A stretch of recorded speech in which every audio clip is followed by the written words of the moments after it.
సీటమ్మ తీసుకుందా మా తీసుకుంటుంది ఆమెకేం దుకాణంలో అవి చాలే ఇవి చాలే 10 రూపాయల కారా మళ్ళీ వచ్చినాడు ఇత్తతి బాంచం సరేనా గిరే మా ఇల్లు నేను ఎట్టువాను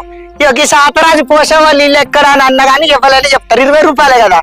అవి ఆడకా ఉన్నది సీనిమకి అల్ల అయితే రాని నీ కడుపు చల్లగుండి అలా నీ పేరు మీద ఇంత తింటా అన్న పిరస్సేనా ఇక ఉన్నాయి ఉడుకుడుకు అన్నాడు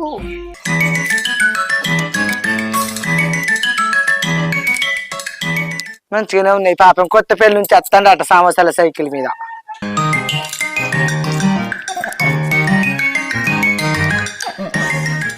అమ్మో మళ్ళా ఇవ్వలేక ముందుకు మా అత్త కొనుక్కొని తిన్నది అంటది ఆడిది చిన్నది కాదు దవ తిని మూతి తుడుచుకొని ఈ పేపర్ మురికాడ పడేస్తా